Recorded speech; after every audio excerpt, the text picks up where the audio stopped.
There's no job for someone with such low education. What can a person without any real learning do? My boss laughed mockingly at me. A woman who grew up in a single-parent household. I had been putting in hard work all this time, driven by the memory of my mom who had raised me alone. He never acknowledged my efforts and even belittled my mom. When my mom passed away, my boss not only spoke cold words but also undermined me. I'm Sarah, a 28-year-old woman working in a small to medium-sized business, raised by a single parent. I joined the company right after high school as a part-timer and now work here full-time. Despite the company being relatively small, it employs a significant number of people. Initially starting as a part-timer, I fought hard as if my life depended on it. Thanks to my dedication, I earned recognition from my boss and became a full-time employee in my third year. Even after becoming full-time, I continued to work diligently, not wanting to disappoint those who believed in me. By age 25, I was handling more responsibilities than my peers and gaining trust within the company. With decent pay and bonuses, I could take care of my mom and live comfortably. One day, my direct boss retired and a new boss, Christopher, was assigned. It was sad to part with the boss who had nurtured and recognized me. I felt a slight anxiety about getting along with the new boss, but my hard work spoke for itself. Above all, my retiring boss assured me he would speak highly of me to the new boss, easing my worries. On Christopher's first day, I was called into a conference room, expecting to discuss our working relationship. Instead, Christopher threw unexpected words at me. Are you Taylor, the high school graduate from a single-parent household who started part-time and worked your way up? It shocked me to be confronted with my background out of nowhere. Christopher's tone was intimidating, judgmental. My first impression of this new boss was not favorable, but knowing we would work together, I aimed to keep things professional. Yes, I am Taylor. I look forward to working with you, I replied with a smile, trying to deflect the comment. Uncertain about Christopher's character, I resolved to handle the situation calmly. However, Christopher continued with unkind remarks. A single-parent upbringing, huh? You probably can't handle this job. You didn't even go to college. What can an uneducated person like you do? I was taken aback by his harsh words. I was stunned. It was true that I came from a single-parent household and had only graduated from high school, but I had consistently performed well in my department. I may not have a higher education, but I've been delivering results in my job, I told Christopher. I have a high school diploma, but I believe my work speaks for itself. I acknowledge my limitations, but I am still achieving good results, I explained to Christopher. I noticed that, however, your previous boss seemed to favor you quite a bit, he said with a crude, lecherous look. Perhaps you used some seductive tactics to get ahead. Christopher's baseless accusation stunned me. That's not true. My previous boss mentored me to help me perform my job better. There was nothing inappropriate, I insisted, feeling insulted by Christopher's insinuations about someone who had supported and guided me. I couldn't comprehend why Christopher would attack me so harshly, but it seemed to be his nature. The prospect of working under such a boss troubled me deeply. Christopher smirked at me, making it clear he didn't hold me in high regard. Despite his disdain, I resolved to prove myself. From what I've heard, this boss believes in meritocracy, I thought. If I could demonstrate my value to him, there would be no grounds for further criticism. Feeling there was no other recourse, I decided to turn Christopher's bias into motivation and redouble my efforts. As I returned to the office from fieldwork, Christopher immediately accosted me with raised voice. Hey, where have you been? He barked. I was out on scheduled fieldwork today, I replied, perplexed by his aggression. Ignoring my explanation, Christopher marched over. You're incompetent at your job. Just do these menial tasks. Organize these documents, he commanded, thrusting a towering stack of papers into my hands. It wasn't my responsibility, and I was pressed for time, but I couldn't disobey. Reluctantly, I began sorting through the documents under Christopher's satisfied gaze. Perhaps sensing my compliance, he began heaping more administrative duties on me from that day forward. Whenever I attempted to focus on my core responsibilities, Christopher accused me of neglecting tasks or chastised me for minor errors. He even belittled me, saying, "You can't handle this because you're from a single-parent household." Until then, my job satisfaction stemmed from delivering results and earning recognition within the company. I had been managing to support Mom and myself without complaint, but now the stress was overwhelming every single day. Quitting my job would worry Mom, and I couldn't bear that thought. So, despite my desperation, I continued working diligently. Then one day, Mom approached me with a request. Despite my financial support, she didn't intend to depend on me forever. Considering my future marriage prospects, she wanted to contribute and save some money for herself. I couldn't refuse her, so I approached the company. Luckily, they were hiring an office worker at the time, which seemed like a perfect fit, unrelated to my department. Hoping to avoid dealing with my difficult boss, I arranged an interview for Mom, and she was successfully hired. Mom began her new role as an office worker at the same company where I worked. She found joy in the comfortable environment, enjoying her daily routine. However, a week after she started, Christopher called me aside. "Your mom got hired as an office worker," he sneered. "Is that short woman the one who raised you, the uneducated idiot?" Christopher always wore a disdainful expression, mocking not just me but now my mom too. I couldn't fathom how he knew about Mom's employment without my mention. The stress I felt more than doubled. Hearing Mom spoken ill of hurt more than any insult directed at myself. Above all, I worried endlessly about whether Christopher would confront Mom directly. I didn't want Mom to feel distressed, but contrary to my concerns, everything seemed to be going smoothly with her at work. Christopher occasionally made snide remarks, but Mom, a strong woman who raised me single-handedly, seemed unfazed. She brushed off Christopher's comments like a child's insults, laughing them off. Witnessing her resilience relieved me. She appeared unaffected by Christopher's attempts to unsettle her. Even after that incident, Mom continued to thrive in her new workplace environment, paying no mind to Christopher's remarks. Then, one day, everything changed abruptly when Mom collapsed and had to be rushed to the hospital by ambulance. Thankfully, her life was not in danger, but she needed hospitalization for some time. I decided to take time off from work to care for Mom during her recovery. When I informed Christopher of my situation, his reaction was outrageous. "You plan to take time off for something so trivial? You must not take your job seriously," he scoffed, denying my request for leave.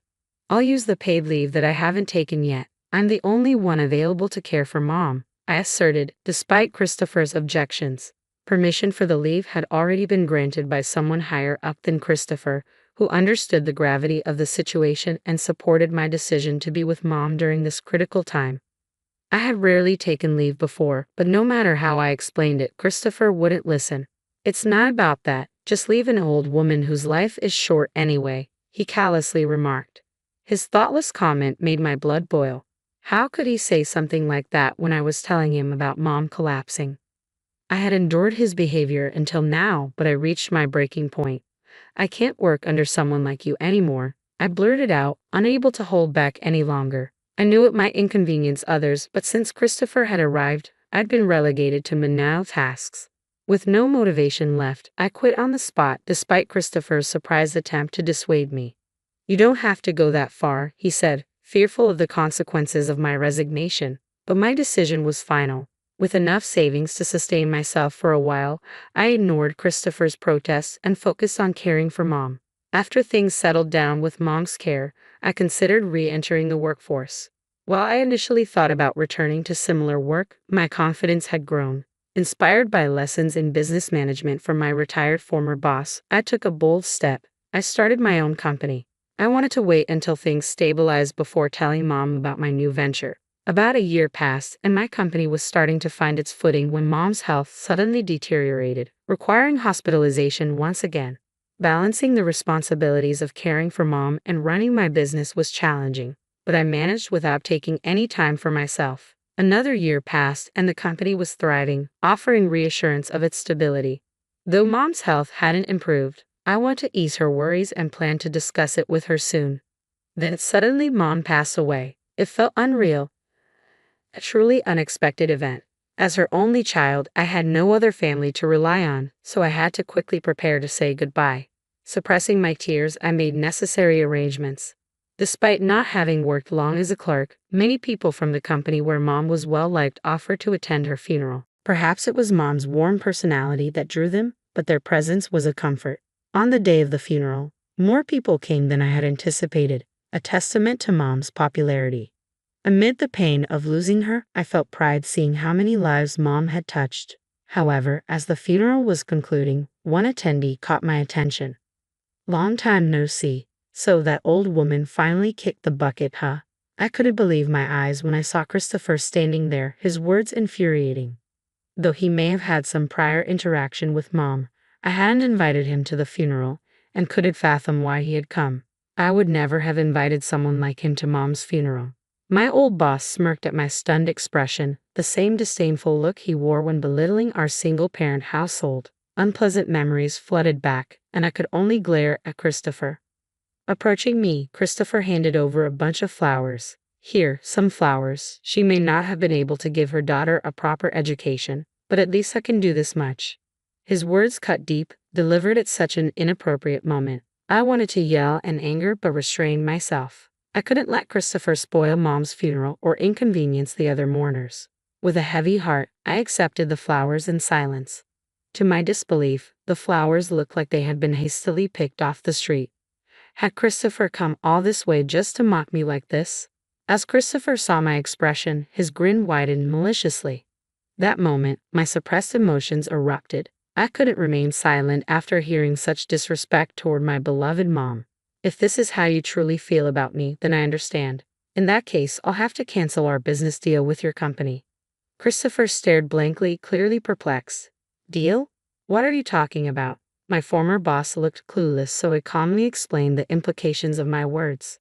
"I have been asked by colleagues and seniors in the sales department to sign numerous contracts, but I want to terminate them all. I need to reconsider our relationship with a company that employs someone like you," I declared firmly. Initially, my former boss didn't take me seriously. However, the next day, he sent a formal notice to Christopher's company. Christopher's face went pale upon receiving it. He clearly hadn't expected that I had started a successful business. Realizing the gravity of the situation, Christopher came to apologize promptly. I'm sorry," he muttered, his apology lacking sincerity. My anger simmered. "Sorry? Do you think that's enough? You insulted my mom while she was alive, gave me only menial tasks, and what about the funeral?" I continued, my voice steady despite the turmoil inside. Christopher appeared speechless while the president accompanying him apologized deeply. "I am so sorry for not intervening," he said, tears welling in his eyes. His genuine remorse touched me deeply, considering how much he had supported me in the past. Out of respect for the president and his sincere apology, I decided to reconsider continuing the business relationship. As we discussed next steps, Christopher visibly relaxed. "I'm relieved. Let's let bygones be bygones and move forward together," Christopher said with an awkward smile, extending his hand for a handshake. His assumption of reconciliation was premature. "You're fired, Christopher," the president announced abruptly, shocking us all. "What? Fired? Why?" I apologized, "and we're continuing the deal," Christopher protested, disbelief written all over his face. The president remained resolute. "I've decided to terminate your employment knowing I will not continue this business relationship under these terms." I agreed to proceed only out of respect for the president. "I want you to understand, I will never forgive you, no matter what you say," I asserted firmly. Christopher fell silent, visibly affected by my words. "It's the consequence of your own actions," the president interjected dismissively, leaving with a dejected Christopher in tow.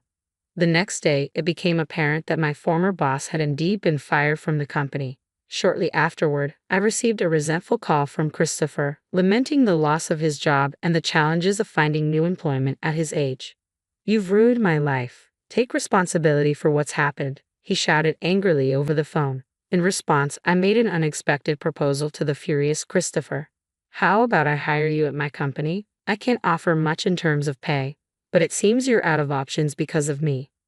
Upon hearing this, Christopher exploded with emotion and abruptly hung up.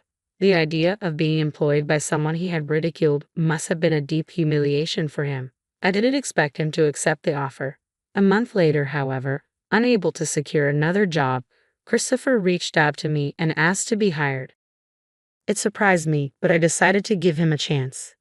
Now, in a role reversal, made Christopher experience the same menial tasks and lack of responsibility that I had endured.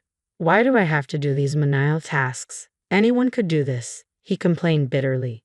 Ignoring his protests, I kept him on simple tasks, reminding him, "If you can't handle these basic duties, you'll be dismissed for incompetence. The boss's orders are absolute." There's no room for defiance. Christopher appeared downtrodden, a stark contrast to his arrogant demeanor in his previous role. Eventually, unable to bear the humiliation, he quit the company. Reflecting on this experience, I realized the irony of Christopher facing what he had inflicted upon me. Treating others as he had treated me led to his downfall, a simple truth he failed to grasp. Meanwhile, my company continues to grow steadily and thrive. I've learned that persistent effort yields results, whereas without it, success remains modest at best. Whether one ends up like Christopher or not ultimately depends on understanding this fundamental lesson.